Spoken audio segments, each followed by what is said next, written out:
ও মা বোনেরা মনে রেখে দিন, আল্লাহ নবী তিনি আমাদেরকে ভালোবাসেন, আমাদেরকে মহব্বত করেন, আমরা যেন বিপদে না পড়ি তার জন্য আল্লাহ নবী আমাদেরকে সতর্ক করলেন।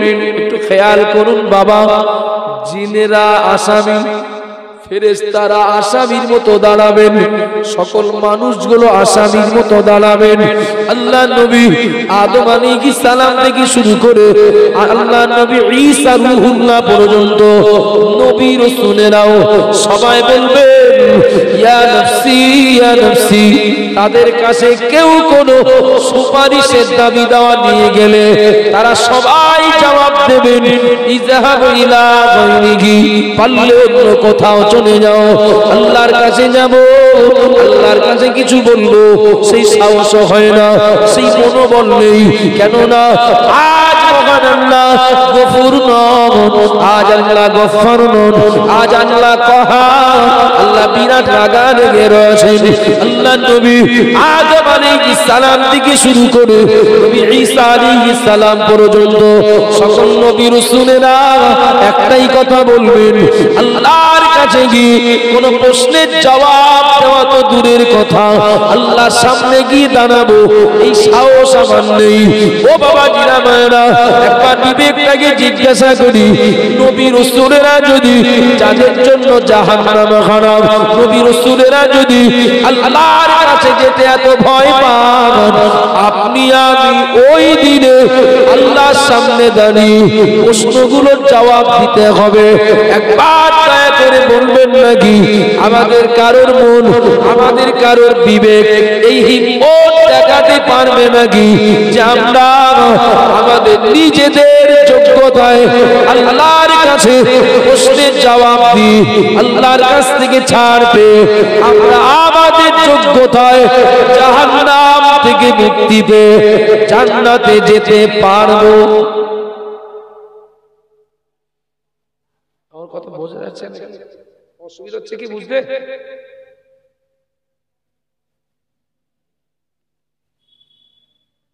যদি এই মনোবল কারো থাকে, আমার আমার এই বক্তব্য তার রাত জেগে কষ্ট করে শুনে কোনো লাভ হবে না, বরং বাড়িতে ঘুমালে শরীর ভালো থাকবে। কেউ যদি মনে করে না হ্যাঁ আমি রেডি আসি, তাহলে আমার এই বক্তব্য তার জন্য না।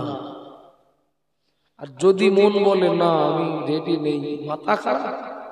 নবী রাসূলরা যদি ভয় পান আল্লাহর কাছে যেতে, ফেরেশতারা যদি আসামির মতো দাঁড়িয়ে থাকেন, আমি তো কোথাকার কে, আমি আল্লাহর কাছে যে নিজের ক্যাপাসিটিতে নিজের যোগ্যতায় ছাড় পেয়ে বেরিয়ে আসবে, এটা কখনোই হতে পারে না। এখন সে থানায় সেই ফড়কেলা লোকটা তুলে নিয়ে গিয়েছিল, মনে আছে? ওই লোকটা ছাড়িয়ে নিয়ে আসতে গেলে কারো দরকার হয়েছিল না? ওই লোকটা ছাড়িয়ে নিয়ে আসতে কারো দরকার হয়েছিল না? ওই যে চুরি করেছিল যে লোকটা, সে পুলিশ তুলে নিয়ে গিয়েছিল, ওই লোকটাকে ছাড়িয়ে নিয়ে আসতে কারো দরকার হয়েছিল না? এখন মন যদি বলে যে আল্লাহর কাছে আমরাও ধরা পড়ে যাব, এই প্রশ্নগুলো সব সন্তোষজনক জবাব দেওয়া আমাদের কারোর পক্ষে সম্ভব না, কারোর পক্ষে সম্ভব না।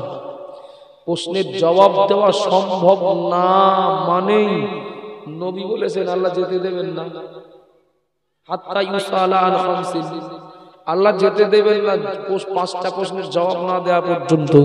আর জবাব না দিতে পারলে ধরা পড়েই থাকবো।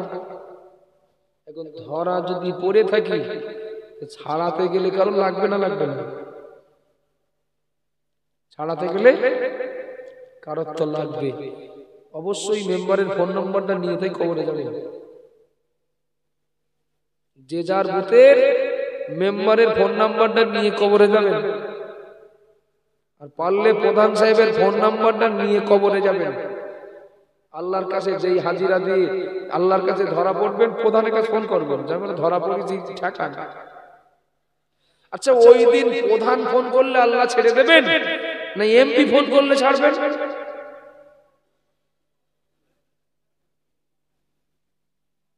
আচ্ছা, আপনাদের কাছে কি আমি এই যে কথাগুলো বলছি, কথাগুলো কি অযৌক্তিক, মিথ্যা, ভিত্তিহীন? এইরকম মনে হচ্ছে নাকি? তাই যদি মনে না হয়, ওই দিনে আল্লাহর কাছ থেকে আমার ছাড় পেতে গেলে কারোর বলো যে পাশে দাঁড়াতে হবে, আপনার আমার পাশে কারোর না কারোর যে বলো দাঁড়াতে হবে। এক নাম্বার পাশে দাঁড়াবেন। বিবরণ না দিয়েই মূল জবাবটা দিচ্ছি। ওই দিন পাশে দাঁড়াবেন মুহাম্মাদুর রাসূলুল্লাহ। একটু বলেন না সুবহানাল্লাহ, আর একটু মহব্বতে বলেন না সুবহানাল্লাহ। কেন দাঁড়াবেন, কি জন্য দাঁড়াবেন, কি করবেন, তার বহু ব্যাখ্যা আছে। ওদিনে পাশে দাঁড়াবেন, আর যার কথায় আল্লাহ আসামিকে ছেড়ে দেবেন, এক নম্বরে তিনি মুহাম্মাদুর রাসূলুল্লাহ। একটু বলেন না সুবহানাল্লাহ। আব্বাজান যারা মনে রাখুন, জান্নাতীরা জান্নাতে চলে যাবে, জাহান্নামীরা জাহান্নামায় চলে যাবে। জাহান্নামের দরজা বন্ধ, জান্নাতের দরজা বন্ধ। ও বাবা জিরা ভাইরা, হঠাৎ করে আল্লাহর ফেরেশতা জিবরাইল আলাইহিস সালাম আল্লাহর কাছে রিপোর্ট নিয়ে যাবেন। আল্লাহ পাক আপনার নবী, আপনার সবথেকে প্রিয় বন্ধু মুহাম্মাদুর রাসূলুল্লাহকে জান্নাতের ভিতরে তো পাওয়া যাচ্ছে না, জাহান্নামের দরজা বন্ধ, আল্লাহ জান্নাতের দরজা বন্ধ। গোটা হাসরের ময়দান মরুভূমি, কেউ নাই, গোটা হাসরের ময়দানে কেউ নাই, বিচার শেষ হয়ে গেছে। আল্লাহ আপনার নবী মুহাম্মাদুর রাসূলুল্লাহকে জান্নাতের ভিতরে পাওয়া যায় না। আল্লাহ নবী আদম আলাইহিস সালাম থেকে নিয়ে ঈসা রূহুল্লাহ পর্যন্ত সব নবী রাসূলেরা রয়েছেন, তাদের অনুগামী, তাদের আনুগত্য স্বীকার করা উম্মতিরা রয়েছেন। ও বাবাজিরা মায়েরা খেয়াল করুন, আল্লাহর ফেরেশতা জিবরাইল আল্লাহর কাছে রিপোর্ট দেবেন। ও সব নবী রাসূলেরা জান্নাতের ভিতরে, আল্লাহ নবী রাসূলের অনুগত উম্মতি তারা জান্নাতের ভিতরে, কিন্তু আপনার নবীকে তো জান্নাতে পাওয়া যায় না। আমার আল্লাহ জিবরাইলকে দায়িত্ব দেবেন, ও জিবরাইল দেরি করো না, জান্নাতটা ভালো করে দেখো, আমার জান্নাতটা ভালো করে দেখো, আমার নবী জান্নাতের কোন কিনারায় আছেন কিনা।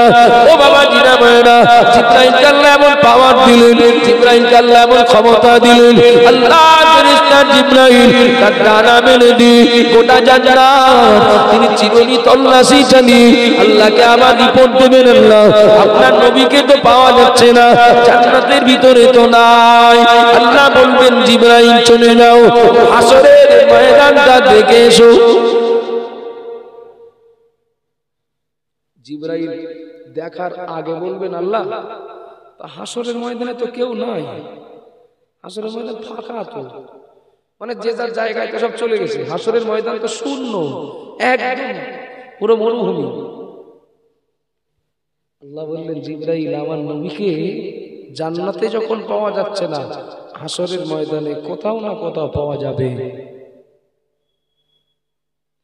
আব্বাজান মায়েরা মনে রাখুন, আল্লাহর ফেরেশতা জিবরাইল হাসরের ময়দান এবার তল্লাশি চালাতে থাকবেন, কোথায় আল্লাহর সবথেকে প্রিয় বন্ধু মুহাম্মাদুর রাসূলুল্লাহ, হাসরের ময়দানে খুঁজতে থাকবেন, খুঁজতে খুঁজতে খুঁজতে খুঁজতে আল্লাহ নবীকে আল্লাহর ফেরেশতা জিবরাইল আলাইহিস সালাম হাসরের ময়দানে এক প্রান্তে পেয়ে যাবেন, সেখানে আর কেউ নাই, কোনো মানুষ নাই, কোনো লোক নাই, আল্লাহ নবী সম্পূর্ণ একা হাসরের ময়দানে এক প্রান্তে সিজদায় পড়ে কাঁদবেন।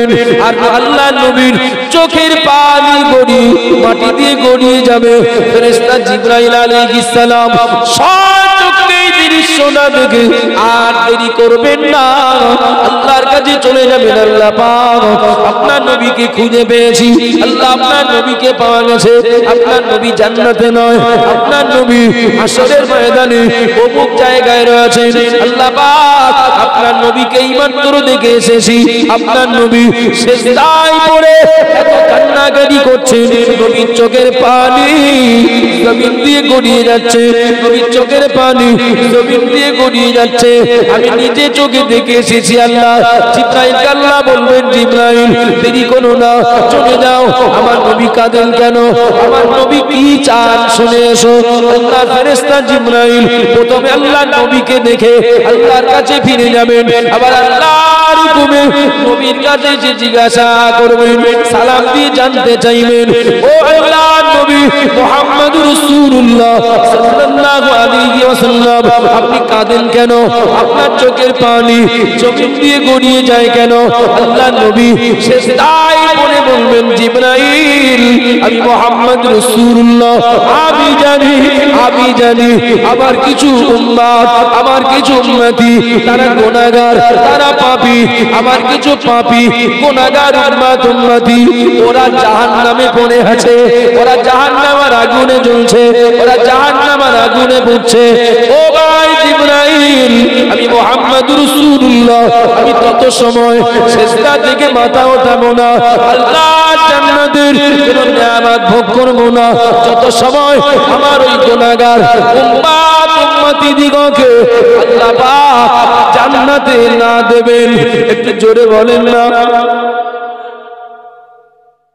জিবরাইল এই বার্তা নিয়ে আবার আল্লাহর কাছে যাবেন, আল্লাহ আপনার নবী তো এই বলতে চাচ্ছেন। ও বাবাজিরা মায়েরা মনে রাখুন, আল্লাহ দেরি করবেন না।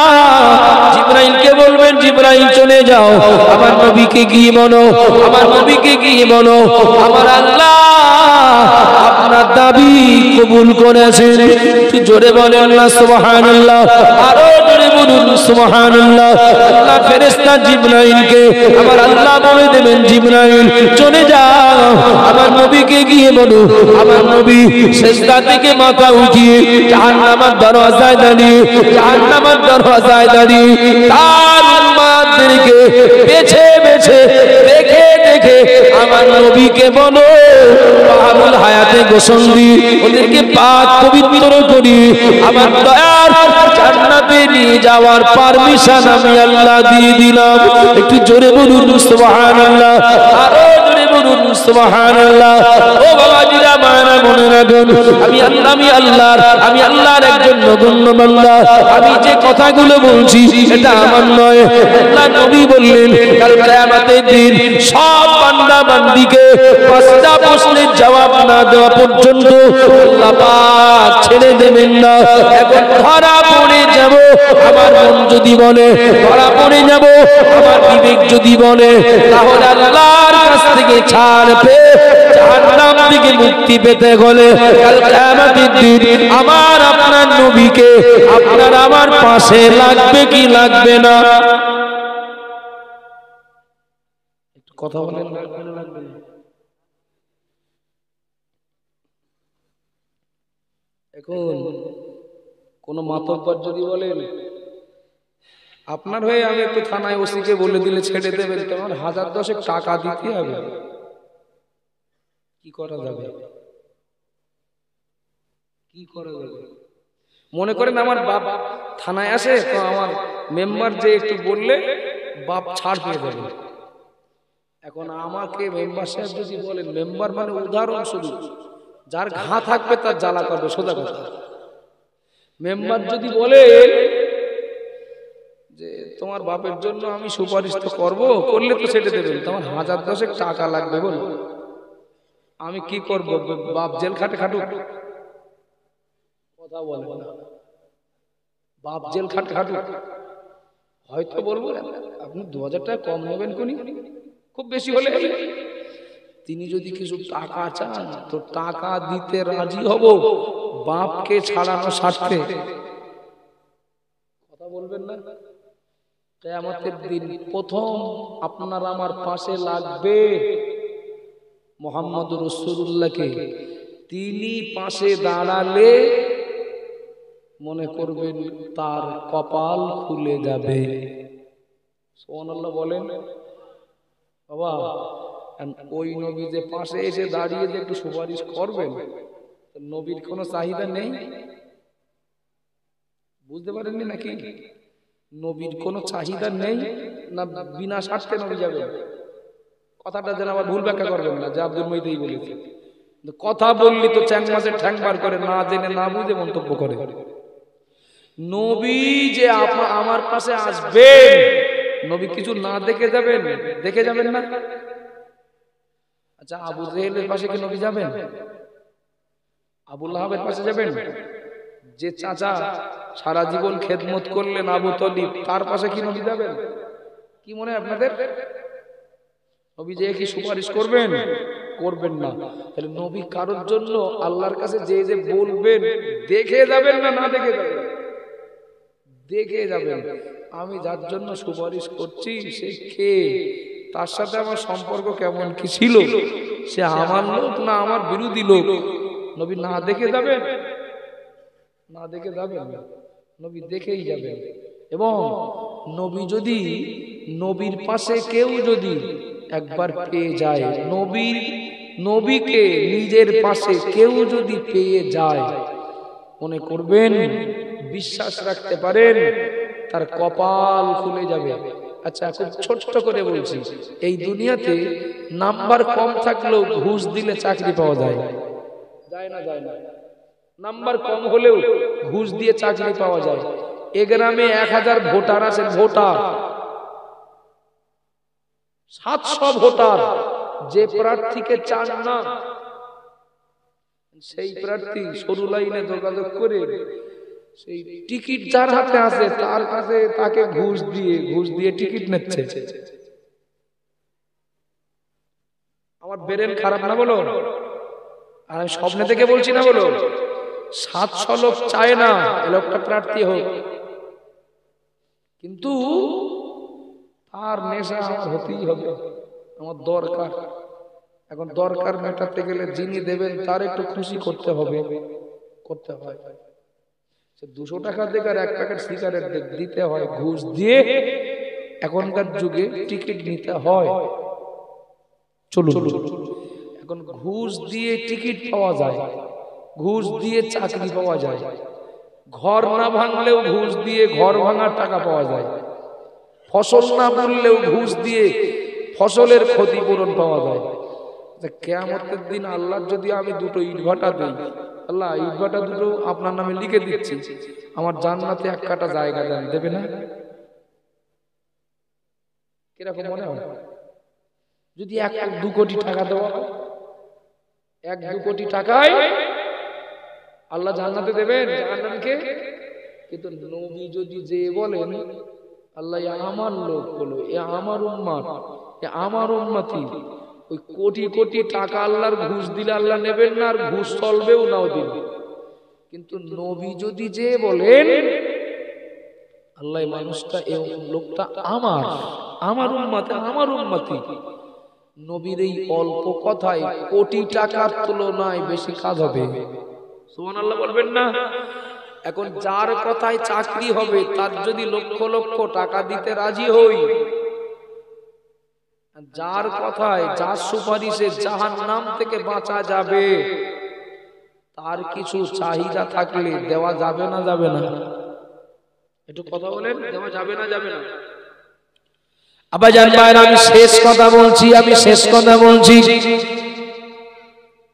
আল্লাহ নবী মুহাম্মদ রাসূলুল্লাহ সাল্লাল্লাহু আলাইহি ওয়াসাল্লামের সঙ্গে আম্মাজান খাদিজার বিবাহ হলো। আমি বিবাহের ঘটনা বলছি না বাবা, আম্মাজান খাদিজার সঙ্গে আল্লাহ নবী বিবাহ হলো। আম্মাজান খাদিজা আরব দুনিয়ার সবথেকে ধনী মহিলা। আগে 2 জায়গায় তার বিবাহ হয়েছিল, 2 জন স্বামী ইন্তেকাল করেন। 2 স্বামীর সম্পদ আম্মাজান খাদিজা পেয়েছিলেন। ছেড়ে দেওয়া মেয়ে, ছেড়ে দেওয়া কোন বউ, এই শুনলে পর আমাদের কেমন একটা মনে হয় না, ও ছেড়ে দিয়েছে, ও বোঝা হয়ে গেছে, ভালো না। কিন্তু বিশ্বাস করুন, ছেড়ে দেওয়া, তালাক পাওয়া সব মেয়ে, সব স্ত্রী, সব মহিলা কিন্তু খারাপ না।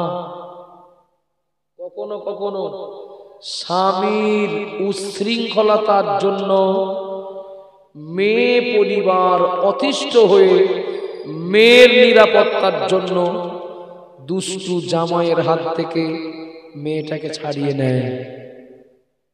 একটা কারণে, আগে একবার বিয়ে হয়েছিল, আবার তার বিয়ে দিতে হয়। আবার কখনো স্বামী মারা গিয়েছে, তাকে আবার বিবাহ দিতে হবে। যে আগে একবার বিয়ে হয়েছিল মানে যে খারাপ, এটা কিন্তু ভুল ধারণা। বরং আদৌ বিয়ে হয়নি, তার তুলনায় এই মেয়েটা কোন গুণে আরো ভালো হতে পারে। আম্মা জান খাদিজা রাদিয়াল্লাহু আনহা দুই স্বামী ঘর করেছেন আমাদের নবীর সঙ্গে বিবাহ করার আগে। আম্মা জান খাদিজা রাদিয়াল্লাহু তাআলা আনহা দুই স্বামী ইন্তেকাল করলেন, দুইজন স্বামীর সম্পদ পেলেন।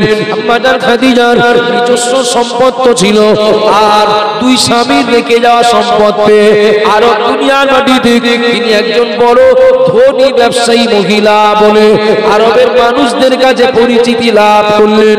ও বাবা জিনা মায়েরা, আল্লাহ নবীর সঙ্গে বিবাহ হওয়ার আগে আম্মা জান খাদিজাকে অনেক সম্ভ্রান্ত পরিবার থেকে, অনেক ধনী পরিবার থেকে আম্মা জান খাদিজাকে বিবাহের প্রস্তাব দেওয়া হয়েছিল। ও বাবা জিনা মায়েরা, আম্মা জান খাদিজা রাদিয়াল্লাহু তাআলা আনহা কোন প্রস্তাবে রাজি হননি। আম্মা জান খাদিজাকে অনেক ধনী পরিবারের ছেলেরা বিবাহ করতে চেয়েছিল, আম্মা জান খাদিজা রাজি হননি। কিন্তু আম্মা জান খাদিজা বিবাহ করলেন যার সঙ্গে তার মাথা গোজার মতো ঘর ছিল না বললেও চলে।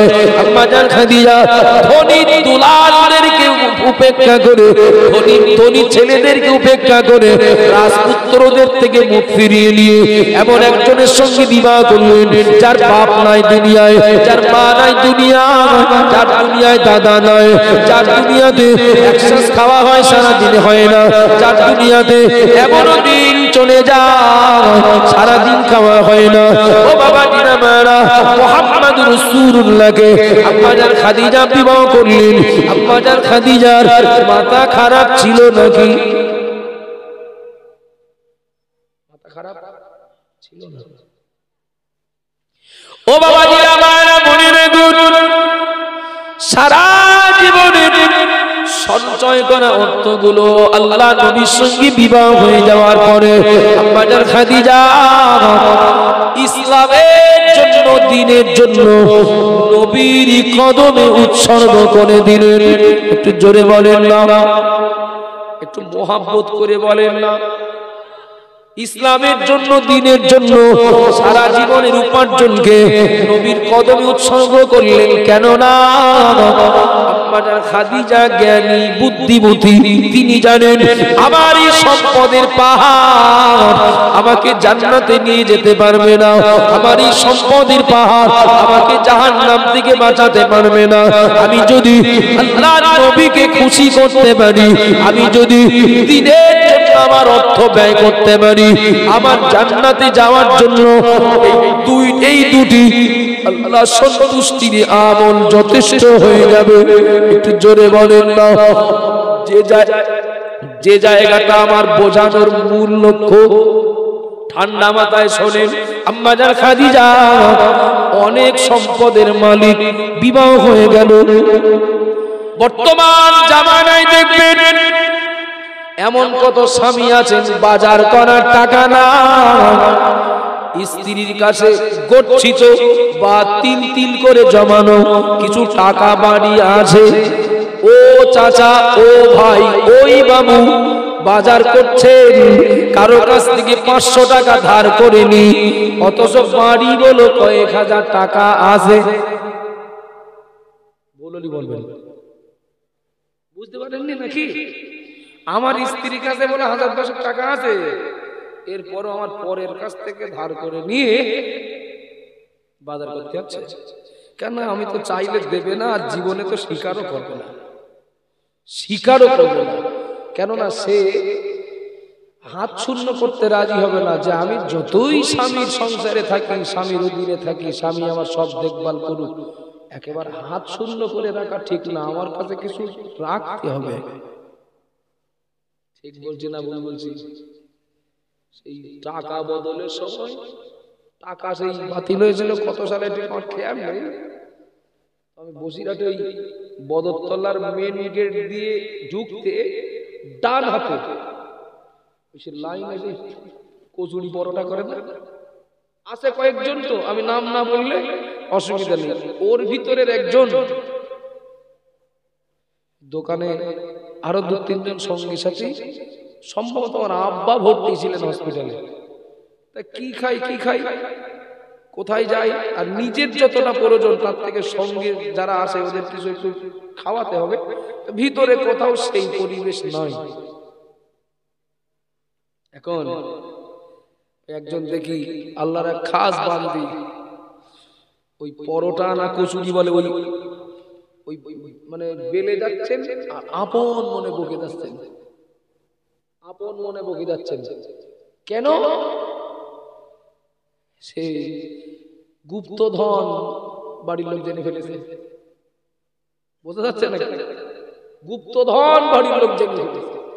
এখন এ চাচা বলে আমার আল্লাহর কিনে আমার বাজার করার টাকা নেই। ও চাচিমা বলে বিশ্বাস করো আমি একটা ডিম কিনে খাবো, তো আমার সে টাকা নেই। কিন্তু যখন পুরনো টাকা জমা দেওয়ার নির্দেশ আসলো, তখন তো এইবার কার কোথায় কি আছে সব বার হবে।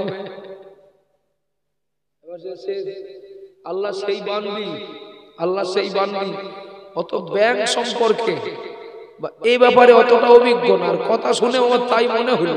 আমি আর 2-3 জন ছিলাম। এখন সেই টাকা পরিবর্তন করার জন্য ব্যাংকে জমাতে সেই মোড়লের কাছে দিয়েছিলেন গার্জিয়ানের কাছে, সে টাকা আর ফেরত পাইনি। মাথা অর্ধেকটা খারাপ হয়ে গেছে, শুধু আপন মনে বকে যাচ্ছে যে সরকার যদি টাকাটা বাতিল না করতো আমার এই সর্বনাশটা হইতো না। বোঝা যাচ্ছে নাকি? প্রত্যেক মা বোন, আমি একদম আল্লাহর প্রতি ভরসা করে বলছি, তাদের কাছে পার্সোনাল একটা ফান্ড, সে 2000 হোক আর 5000 হোক থাকে। ও বাবাজিরা ভাইরা, আমি শেষ কথা বলছি। আম্মা জান খাদিজা রাদিয়াল্লাহু তাআলা আনহা সারা জীবনের উপার্জিত সম্পদ আল্লাহ নবীর কদমে ইসলামের জন্য বিলিয়ে দিলেন, দান করলেন। আর নবীকে বললেন, ইয়া রাসূলুল্লাহ, ইয়া হাবিবাল্লাহ, আমি আপনার বিবি। আমি যখন আপনার, আমার সম্পদ আপনার, ইয়া রাসূলুল্লাহ, আমার কাছে অনুমতি চাইতে হবে না। আপনার যখন ইচ্ছা খুশি আপনার প্রয়োজন মতো আমার সম্পদ খরচ করবেন। একটু জোরে বলেন না, একটু মোহাব্বত করে বলেন না।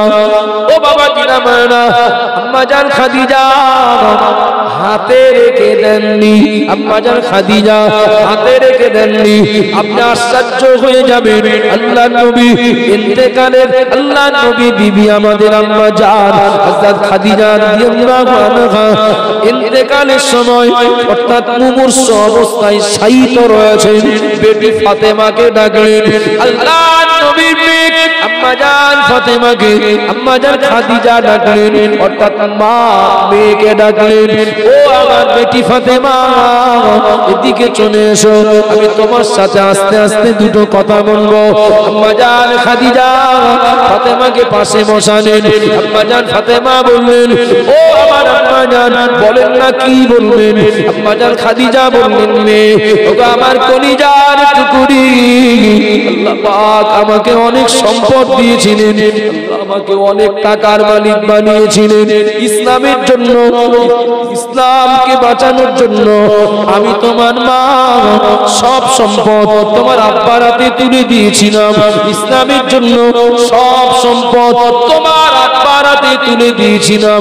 ওগো মেয়ে ফাতেমা, ও মেয়ে ফাতেমা, আমি তোমার মা খাদিজা, আমি যতটা জানি মা, আজ তোমার আব্বার বর্তমান অবস্থা আমি জানি মা। তোমার আব্বা ইসলামের জন্য আমার দেওয়া সম্পদ খরচ করতে করতে এখন যে পর্যায়ে পৌঁছে গেছে মা, আমি তোমার মা খাদিজা, আমি বলছি শুনে রাখো মা ফাতেমা, আমি খাদিজা, আমি মুমূর্ষ অবস্থায় শায়িত, কখন মারা যাবো জানি না, কখন আল্লাহর কাছে যাওয়ার ডাক এসে যাবে জানি না।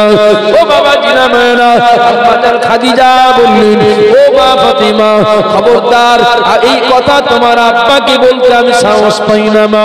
আমি খাদিজা তোমার মা, তোমার সঙ্গে দুটো কথা বলছি। এক নম্বরে আম্মা জান খাদিজা বললেন, ওগো আমার মেয়ে ফাতেমা, এক্ষুনি এই মুহূর্তে যদি আমি মারা যাই, এক্ষুনি এই মুহূর্তে যদি আমি মারা যাই, আমার কাপড় কেনার মতো টাকা আল্লাহ নবীর কাছে মজুদ আছে কিনা সন্দেহ হয়।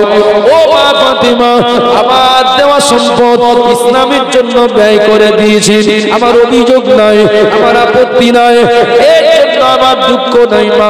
এক্ষুনি আমি যদি মারা যাই, আমার কাপড় কেনার জন্য এমন টাকা তোমার আব্বার কাছে আছে কিনা জানি না। ও মা, ওগো আমার মেয়ে ফাতেমা, তোমাকে দিয়ে আমি একটা কথা নবীকে বলানোর জন্য দেখেছি মা।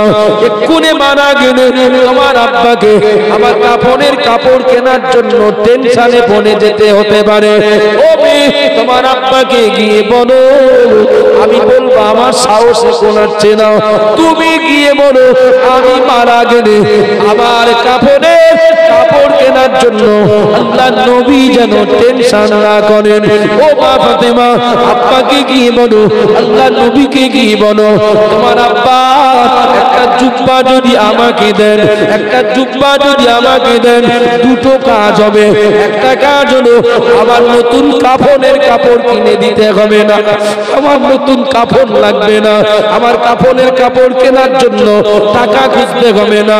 একটা জুব্বা যদি আমাকে দেন, একদিকে কাপড়ের প্রয়োজন মিটে যাবে, অপরদিকে ও মেয়ে ফাতেমা, ওই তোমার আব্বার জুব্বা পরে যদি ওইটাকে কাপড় বানিয়ে যদি আমি কবরে শুয়ে যাই, আমি কবরে যদি শুয়ে পড়ি, আল্লাহ পাক রব্বুল আলামিনের কবরের আযাবে ফেরেশতারা আমার বিশ্বাস আমার নবীর জুব্বা আমার কাপড় হওয়ার জন্য আমার সঙ্গে বেয়াদবি করবেন না।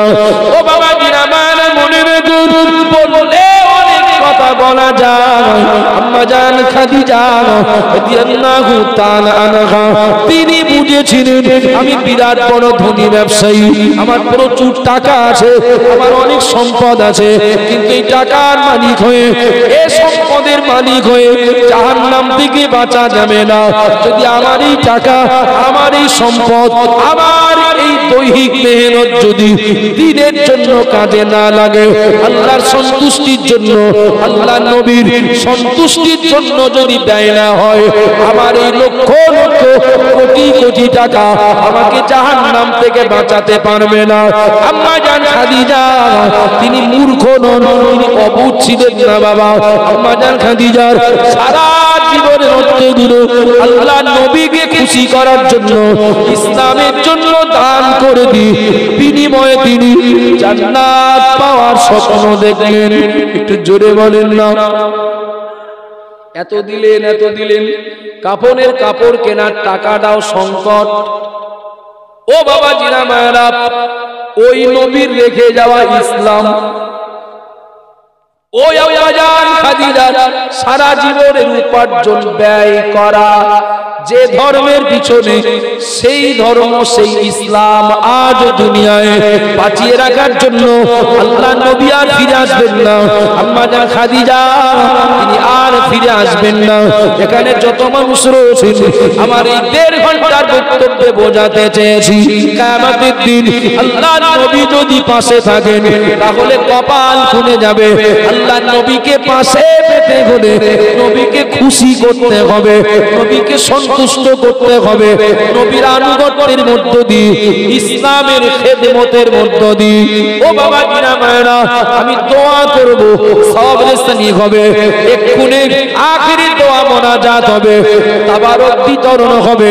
তার আগে এতগুলো মানুষ রয়েছে, আপনাদেরকে বলবো বাবা, যদি মনে হয় কিয়ামতের দিন আমার যোগ্যতায় আমি আল্লাহর কাছ থেকে ছাড় পাবো না, নবীকে আমার পাশে লাগবে, নবীকে আম্মা জান খাদিজা পাশে পাওয়ার জন্য যতটা ত্যাগ স্বীকার করেছিলেন, যতটা অর্থ নবীর জন্য দিয়েছিলেন, যতটা সম্পদ নবীর হাতে দিয়েছিলেন, কতটা না পারলেও, অতটা পারবো না, না পারলেও 12 কথা অনুযায়ী আম্মা জান খাদিজা রেখে যাওয়া, আল্লাহ নবী রেখে যাওয়া ইসলামটাকে দুনিয়ায় বাঁচিয়ে রাখার জন্য, কোরআন দুনিয়ায় দুনিয়ায় বাঁচিয়ে রাখার জন্য আমরা যদি একটু পারো কথা অনুযায়ী সাহায্যের হাত ইসলামের জন্য বাড়িয়ে দেই, নবী রেখে যাওয়া কোরআনটাকে বাঁচিয়ে রাখার জন্য যদি বাড়িয়ে দেই, আমার বিশ্বাস সরাসরি নবী না দেখলেও, নবীর জামানায় না জন্মালেও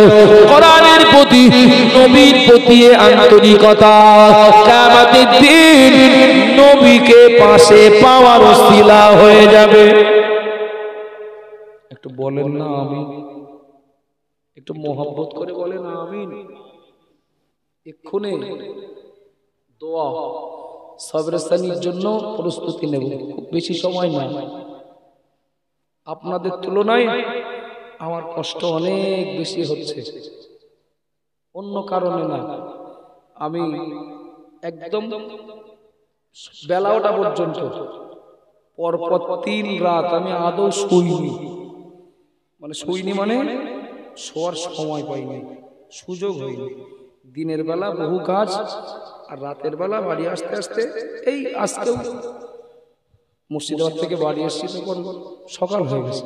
দিনের বেলা যে আমি একটা মিটিং ছিল, এসব মিটিংয়ে যোগ দিলাম। আবার বিকালে একটা আমার মহল্লা একটা মিটিং ছিল, সেই মিটিং শেষ করতে করতে সন্ধ্যা হয়ে গেল। তারপর পরই আবার বেরিয়ে এসেছি।